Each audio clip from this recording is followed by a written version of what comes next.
I want to do a book review. I just finished reading Into the Wild. And when I say reading, I mean listening to, because I do all my reading out here when I'm in the kayak. Got the audiobook in my ear. It's fantastic. Especially a book like that, a book like Into the Wild, where you can be listening to his experiences while you're outdoors having your own experiences. Great book, really enjoyed it. I've seen the movie and I just wanted to learn more about him and his story, and I'm glad I read it because I'm torn on the idea of Chris McCandless. I'm torn on the idea of Chris McCandless. Was he a good guy? Was he a bad guy? Was he valiant and brave with what he did, or was he unprepared and stupid? And you can make a lot of great arguments for both of those because he kind of was a lot of both of those all at the same time. The rational side of me, the careful side of me, there is a careful side of me, but the very cautious side of me looks at that and says, you know what, there are a few precautions he could have taken to save his own life. One of the precautions he could have taken to save his own life would have been to bring a map with him. There were maps that showed when he first tried to get back, when he knew he wasn't doing so well, he found that the river, the water level had risen in the river, and it became uncrossable. And you know, he accurately decided that it was a bad idea to try to cross the river, so he didn't. Chances are, had he tried to cross the river, people don't realize Alaskan rivers are different from other rivers. The glacier runoff, it just brings with it all kinds of rocks and pebbles and silt, and it's not like swimming through water. It's not, you can't even swim. It just turns into this bubbly, boiling chunk of, it's like a dirt river. And so you can't cross those, and you should not try. However, had he had a map with him, he would have realized that just a half a mile down the river, there was a way to cross that. The movie didn't discuss that, but the book went into detail on that. He was so close to being able to save his own life, but he didn't have a map. He did not have the mental, edge that a map would have given him. He didn't have the advantage of having a map and realizing that his own salvation was not that far away, just a half a mile. Could have crossed the river, could have walked back to the highway, and he would still be alive today to talk about his story, but we probably wouldn't be interested because he wouldn't be famous, because he wouldn't have died and made it into Outdoor Magazine and then had the book written about him. However, there's a lot of criticism when people don't realize he gets criticized for dying, which obviously, yeah, he died. But before he died, he survived for a very long time. He did something that most people couldn't do.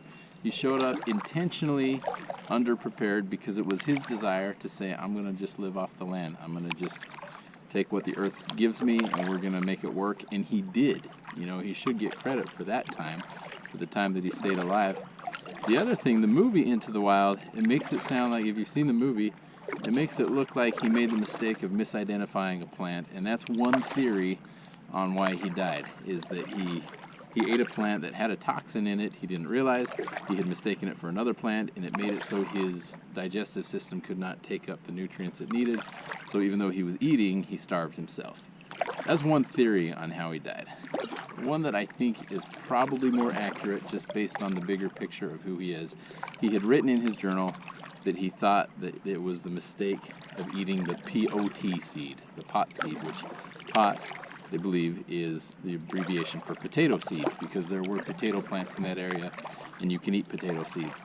During some times in the year, but not all the time in the year, the husk on the potato seed has a very small amount of toxin in it that if you eat a lot of that can build up to deadly amounts.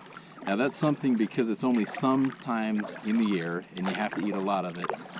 He could have gotten away with it at a different time of the year. He could have gotten away with eating some of that and eating other things as well. But that knowledge is something that most people don't know, even most survivalists don't know. The author of the book pointed out that level of knowledge, knowing that the husk on the seed of the potato plant has small amounts of toxin that can build up, is something that most botanists don't even know. You'd have to be not only a botanist, but a really, really good botanist to just look at that and say, oh, it's the wrong time of year and that's the wrong quantity to eat. That's a bad idea. So the actual thing that killed him everybody criticizes him for being an idiot. That's not really fair. That's something that most people would have gotten wrong. Was he underprepared? Absolutely he was underprepared. Was he a moron that didn't know what he was doing? No, he did really well for a really long time. And the author of the book also makes a comparison too. When you consider young men his age, he was a college grad, he'd put off, didn't want to go to grad school, so, a young man, 23 years old, they die all the time, and they die for a lot worse reasons. They die because they're into drugs, they die because they're driving too fast, they die, there's just gang violence, whatever, and they don't get that public exposure and everybody ridiculing and shaking their heads at him that he got. Now, it may be for the same reason. It may be that his danger that he loved was the idea of surviving on his own, even though that's it is the danger and the thrill of it that makes it worthwhile.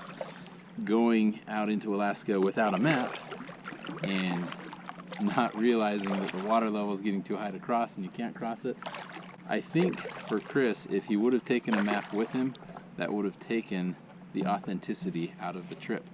So he knew there were maps available, and he didn't take one because he didn't want to take one, because that was the whole point. He wanted to just keep walking west and just go forever and be lost for the rest of his life, or for however long it took. And so what good would a map have done? I think he wishes in his heart of hearts that he could have gone to a land where a map wouldn't have existed because no one had ever been there. So I think to make the experience a little more authentic and a little more real for him, he didn't take a map on purpose. And I think that was his undoing. I think that's something, had he had that, he could have saved his own life. I can definitely see both sides of it. I can see because I am an Alaskan now. I've been here long enough. I can claim to be an Alaskan, I think. And I think of the idea of just living out there all by yourself, unprepared, is a terrible idea. It is a very deadly place to live, and I would highly discourage people from trying to do that. It just seems like a bad idea. So as an Alaskan, I look at that and think, what was he thinking? That was dumb. But at the same time, you study his life, and you think, yeah, that's what he wanted to do, and he did it for a while. More power to him. Most of us don't have that kind of courage to go set out and say, this is what I'm going to do, and I will make it happen. Maybe the stubbornness, I guess, is a better word. One more interesting thing about Chris McCandless. The movie portrayed his father, with all his faults, as being the reason that Chris just rebelled against society and decided he was going to go off and do his own thing, and paints the father in a bad light. The irony there, the hypocrisy there, is Chris McCandless, he looked at his dad's behavior and he said, this is wrong. And he quoted authors like Tolstoy. He loved War and Peace and the virtues that Tolstoy extols. But he couldn't take any advice from his father. He couldn't listen to anything his dad was saying, because he'd look at him and say, you're a hypocrite, look at your own life. But he didn't do the same thing with Tolstoy. Tolstoy preached about sexual purity and morality, and while he was carrying on multiple affairs. That's one example. That was something that mattered to Chris. He read that and said, man, Dad, you've messed up because you fathered these children out of wedlock. I'm one of them. You have two families at the same time in different states, and really, really resented his father for that. Used Tolstoy to condemn his father without acknowledging that Tolstoy also has his faults and did the same thing. So, I don't know.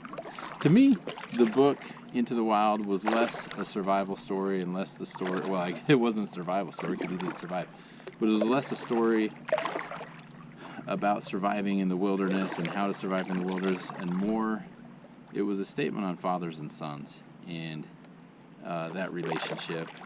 And I don't know. What I get from that is the world just should be nicer and more forgiving.